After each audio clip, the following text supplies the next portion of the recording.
ואני כילידת הארץ, זה היה בשבילי הדבר הכי הכי הכי חשוב.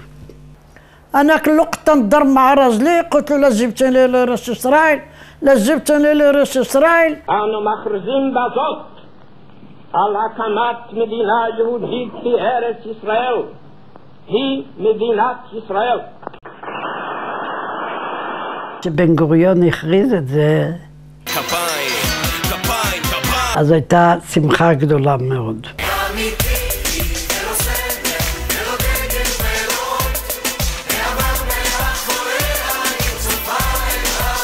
יונה קנטינסקי, הסבתא שנולדה בארץ, נולדה ביבניאל בשנת 1915, בת בכורה לצבי רבינוביץ' ורחל ברקוביץ'. אסתר אבוטבול, הסבתא שנולדה במרוקו, נולדה בעיר קסבת עדלה בשנת 1919, בת להוריה סוליקה וימין. سمعنا رئيس إسرائيل باش تحلات فرحنا تنسطحو تنزغرطو جاو الصنيونيس كتبونا رسموا الولاد رسموا البنات قالك باش تمشيو وركبنا عباونا للدار البيضاء. המחתרת היהודית במרוקו היא ארגון חשאי אשר פעל בין השנים 1956 ל-1964. מטרת המחתרת הייתה להביא לעלייתם של יהודי מרוקו למדינת ישראל.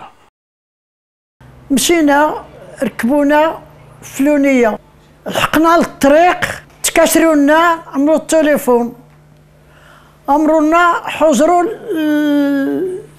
لإيطاليا الباطو يغرقوا مصر كانت المحامة جلسنا 18 يوم وحنا في البحر جلسنا ما فطنا بهم عملوا التليفون قالوا باش يدخلوا الباطو يدخل لرئيس إسرائيل. في العشية جا الباطو ديال رئيس إسرائيل ديال يروشلايم ركبنا لرئيس إسرائيل عملوا بينا 3 أيام دخلنا نهار الجمعة في الصباح.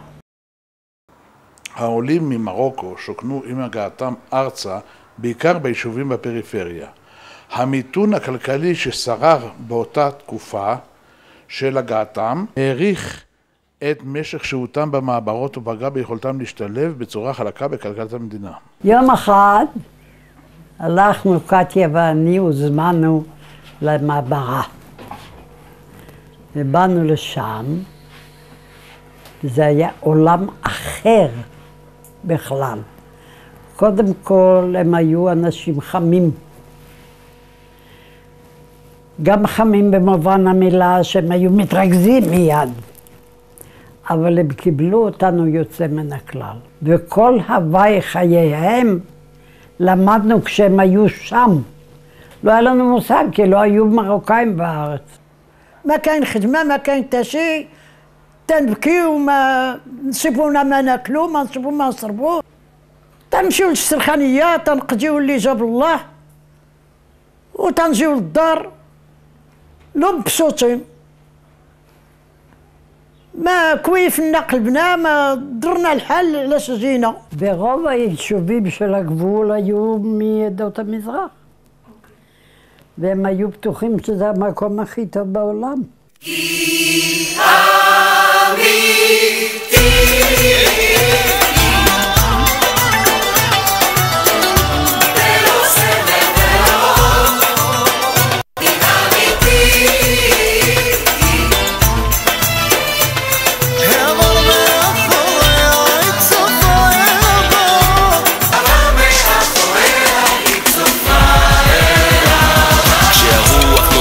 אהבתי גוברת, רוצה להתבגר במדינה שמתגברת על כל הקשיים בכל המובנים, דואגת לילדים שלה וגם למייסדים, קולטת עלייה, לומדים מניסיון, אז נזכור מה שהיה ונעשה את זה נכון, ניקח אחריות, המדינה הזאת שלנו לא נגיע לכלום אם לא נזכור מאיפה באנו.